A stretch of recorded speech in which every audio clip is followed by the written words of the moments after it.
Just Karan Singh Sani. I'm consultant pediatrician and neonatologist at Chaitanya Hospital, Chandigarh. And today we will be discussing in this live session about a problem called as gastroesophageal reflux in infants. So we'll be talking about what do we mean by this problem, the word gastroesophageal reflux, how common it is in infancy, and how can you recognize this in your child, what you can do at home to treat it, and lastly, when to approach your doctor for this problem. So to put it down simply, what does gastroesophageal reflux means? So it's a very simple thing. It is basically the reflux of the content from the stomach, that is the gastric cavity, into the food pipe or the esophagus. Normally, we have a valve at the end of the food pipe or the esophagus where it connects with the stomach. So only unidirectional flow of food from food pipe into the stomach is allowed. But in gastroesophageal reflux, this valve is not functioning properly, that is वो अच्छी तरह से काम नहीं कर रहा, जिसकी वजह से जो स्टमक के कंटेंट्स हैं, जो स्टमक के अंदर खाना है या जूसेस हैं, they reflux into your food pipe and cause irritation over there. So this is the basic meaning of gastroesophageal reflux. So why we talk about this issue in infancy is because it is very common in this age group, and in literature we have reported that the incidence of gastroesophageal reflux is as high as 30 to 40% up to age group of 2 months, and it reaches its peak around 3rd to 4th month, where it is seen in almost 60 to 70% of infants. The good thing is that by 1 year of age, less than 5% of the infants will have this issue. There's another very closely associated term which is also referred to as gastroesophageal reflux disease. So we need to understand what is the difference between these two. जब हम gastroesophageal reflux की बात करते हैं तो ये एक physiological issue है, यानी कि ये कोई एबनॉर्मेलिटी ज़्यादा नहीं करता, या जो हमारे पेशेंट है या बच्चा है उसको बोझा तंग नहीं करता. यानी कि ये नॉर्मली थोड़ा सा जो गैस्ट्रिक जूसेस में फूड है वो रिफ्लक्स होता है फूड पाइप में और वापस चला जाता है. जनरली इसके साथ कुछ लॉन्ग टर्म इश्यूज़ या शॉर्ट टर्म इश्यूज़ बच्चे को नहीं होते, तो it is called as gastroesophageal reflux. But when this problem is very severe to an extent that it causes physiological impairment in the child, यानी कि बच्चे को इसके अलावा और complications होने लग जाती हैं, then it is called as gastroesophageal reflux disease. ये जो problems हैं, they can be in form of poor appetite, refusal to feed, and sometimes can be failure to thrive, that is poor weight gain and poor growth. And sometimes it is also associated with other behavioral changes like posturing after feeding, and there can be problems with your micro aspirations in form of recurrent cough. They can be wheezing along with that, and sometimes we can also have something called as Sandifer syndrome. So Sandifer syndrome में क्या होता है? It is a very complex and complicated kind of a gastroesophageal reflux disease which leads to dystonia or abnormal posturing in the child. The child would bring out his neck like this and go into opistotonic posturing when the reflux takes place. So we need to differentiate between these two conditions, that is gastroesophageal reflux, which is more of a physiological condition, versus gastroesophageal reflux disease, which is actually a very dangerous thing and can have long-term implications for the child. Now, what are the common symptoms or how this problem presents in infancy? We've already talked that it is very common in the age group between 2 months to 4 months of age. So the most common presentation is recurrent regurgitation, that is जिसको हम normally कहते हैं फटा हुआ दूध निकालना या spit कर देना दूध को.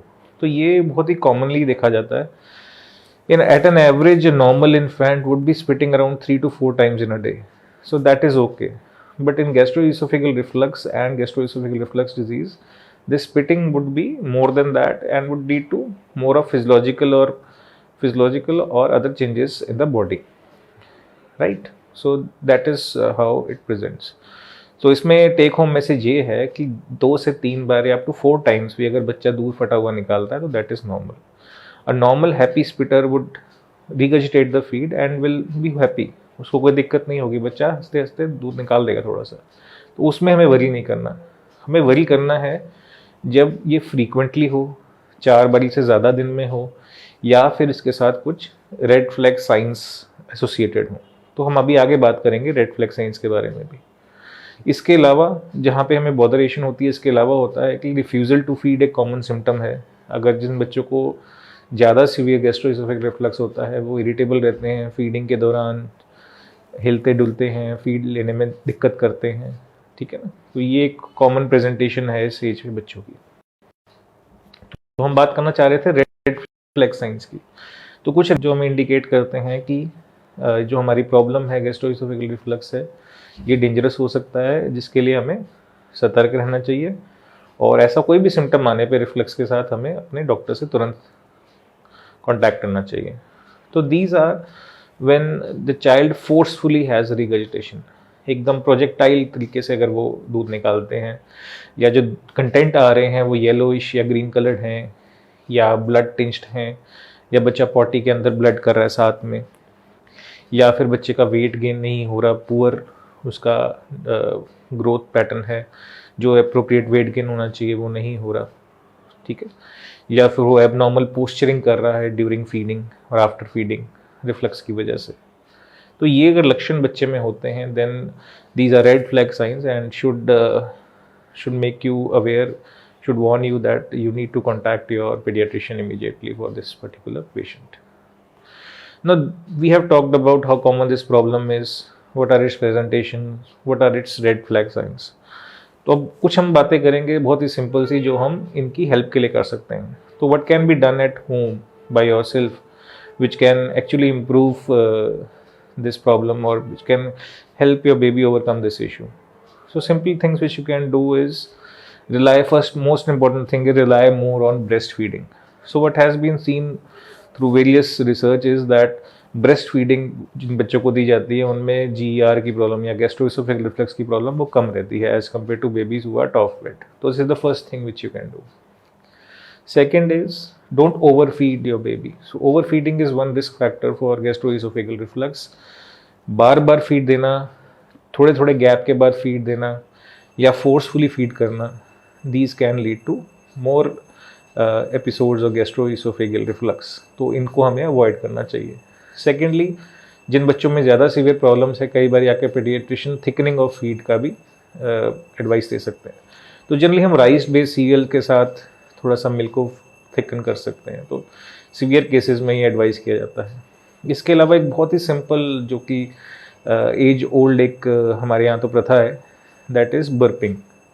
तो हम कहते हैं कि बच्चे को दूध पिलाने के बाद 15 to 20 मिनट्स के लिए आप अपने शोल्डर से लगा के उसे वर्टिकल रखें और उसे बर्प कराएं। ज़रूरी नहीं है कि हर एक बच्चा हर एक फीड के बाद बर्प करेगा, बट ये जो पोजीशन बच्चे को दी जाती है 15 to 20 मिनट से, इससे क्या होता है कि उसके स्टमक को एम्प्टी होने का टाइम मिलता है, जिसकी वजह से जो ये रिफ्लक्स है या चांसेस जो कम हो जाते हैं उसके। अगर हमारे स्टमक के अंदर कंटेंट कम रहेगा तो उसका ऊपर की तरफ उछलने के चांसेस भी कम हो जाएंगे। तो ये वर्टिकल रखना बच्चे को 15 से 20 minute after feeds is very helpful, right.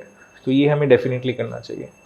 इसके अलावा अगर बच्चा अवेक है after feeding, what you can do is कि आप उसको थोड़ा सा हेड एंड एलिवेट करके अराउंड 15 to 20 डिग्रीज पे लिटा सकते हैं, या उसको लेफ्ट लैटरल पोजीशन यानी कि बाईं तरफ मोड़ के उसको लिटा सकते हैं। तो ये चीज़ें हेल्प करती हैं नंबर ऑफ रिफ्लक्स एपिसोड्स कम करने की और उनकी सिवियरिटी को कम करने की। तो ये 3-4 बहुत ही सिंपल चीज़ें हैं।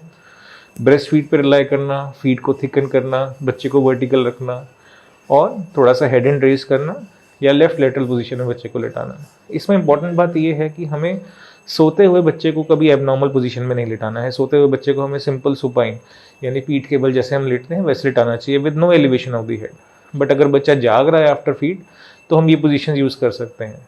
हम इसलिए ऐसा कहते हैं क्योंकि ये एबनॉर्मल पोजीशंस जो हैं, चाहे उल्टा लेटाना या साइड में लेटाना, they are associated with sudden infant death syndrome also. तो सोते हुए बच्चे को हमें ऐसी पोजीशंस में नहीं लेटाना चाहिए, ठीक है। तो ये रही हमारी जो होम रेमेडीज़ हम कर सकते हैं गैस्ट्रोइसोफेगल रिफ्लक्स के लिए। इसके अलावा there are quite number of medical treatments which are available which can be done by your paediatrician. They include drugs which decrease the acid formation in your stomach, namely H2 blockers and PPIs, and these are one of the most effective medications available for conservative management of gastroesophageal reflux. And इसके अलावा एक और category of drugs होती है प्रोकाइनेटिक्स, जो कि gastric emptying time को कम करते हैं।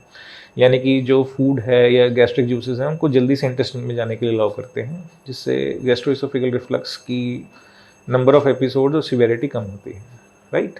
तो this is another group of drugs which can be used by a paediatrician.